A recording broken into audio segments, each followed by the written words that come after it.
अब इनका लक्ष्य है कि पब्लिक सेक्टर को खत्म करो और जो दलितों के, आदिवासियों के, पिछड़ों के रास्ते हैं और गरीब जनरल कास्ट के जो रास्ते हैं उनको एक एक करके खत्म करो। और इनके सारे के सारे नेता कह रहे हैं, खुल के कह रहे हैं कि हम रिजर्वेशन को खत्म कर देंगे। और मैं खुल के कह रहा हूं, आप रिजर्वेशन को कभी खत्म नहीं कर सकते हो। और सिर्फ ये नहीं, वो क्योंकि रिजर्वेशन 90% की आवाज है,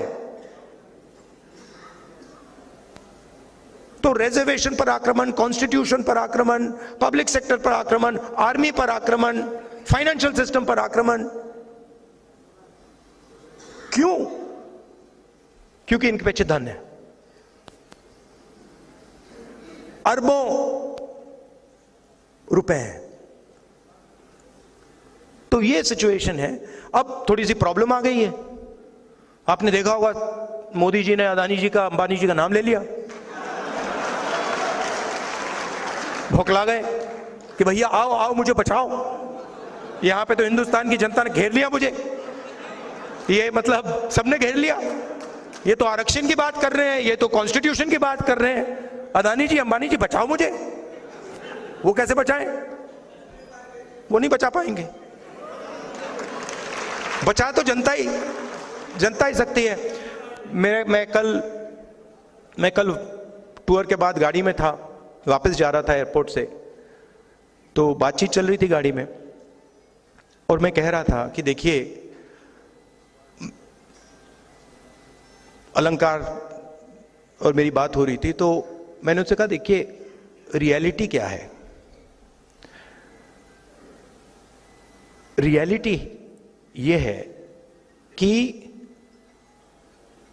मैं जनता की आवाज हूं, ठीक है। जब मैं ये कहता हूं, प्रेस वाले मतलब इसको समझते नहीं हूं, मैं एक्चुअली हूं ही नहीं, मैं हूं ही नहीं। मैं भारत जोड़ो यात्रा में ये बात समझ गया कि मैं जनता की आवाज हूं, जनता का दर्द हूं, जनता का दुख हूं, और कुछ नहीं है। और मुझे और किसी चीज में इंटरेस्ट भी नहीं है। तो अब सवाल उठता है आगे क्या करना है। सबसे पहले जो हिंदुस्तान की सोशल रियलिटी है, और किसी का नुकसान नहीं करना, बट जो हिंदुस्तान की सोशल रियलिटी है उसको देश के सामने रखना है। किसी को चोट नहीं मारनी, किसी को धमकी नहीं देनी, यह कहना है देखिए भैया ये हिंदुस्तान की सोशल रियलिटी है, इस देश में इतने दलित हैं, इतने आदिवासी हैं, इतने पिछड़े लोग हैं, इतने माइनॉरिटीज हैं, इतने गरीब जनरल कास्ट के लोग हैं, और ये जो लोग हैं इनकी इतनी भागीदारी है, मीडिया में इतनी भागीदारी है, कॉर्पोरेट इंडिया में इतनी भागीदारी है, जुडिशरी में इतनी, इलेक्शन कमीशन में इतनी, सीबीआई, ईडी, इनकम टैक्स में इतनी। आपने नोट किया है कि सीबीआई, ईडी मुझे छोड़कर 55 घंटे मुझसे मतलब इंटरोगेशन किया। मैं 2-3 साल बाद आपको बताऊंगा उस डिस्कशन में क्या हुआ।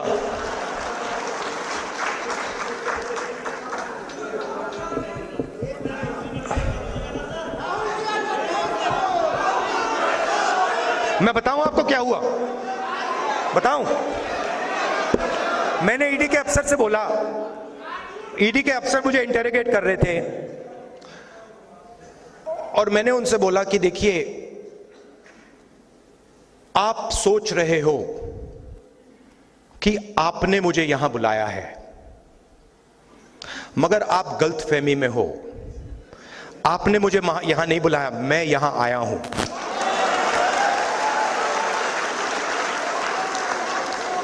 और आप जानते हो मैं यहां क्यों आया हूं? कहते हैं नहीं, मैं यहां इसलिए आया हूं क्योंकि मैं देखना चाहता हूं हिंदुस्तान के लोकतंत्र की हत्या कौन लोग कर रहे हैं।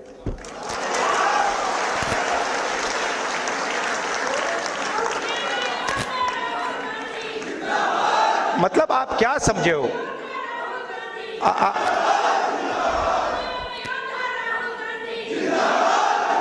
मैं वहां पे इंटेरोगेशन हो रहा था, वहां पे एक सेल पड़ा हुआ था, वो लॉकअप होता है, वो इंटेरोगेट कर रहा है मुझे। मैं सोच रहा हूं यार मेरे परदादा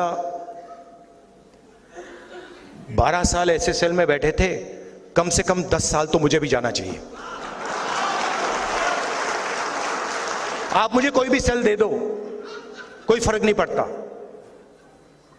तो मेरा कहना है कि हिंदुस्तान की जनता के सामने हिंदुस्तान की रियलिटी डालनी है। और मैं बिलीव करता हूं, चाहे वो किसी भी जात का व्यक्ति हो, अगर हमने रियलिटी सामने रख दी ऐसे, हिंदुस्तान की राजनीति बिल्कुल बदल जाएगी।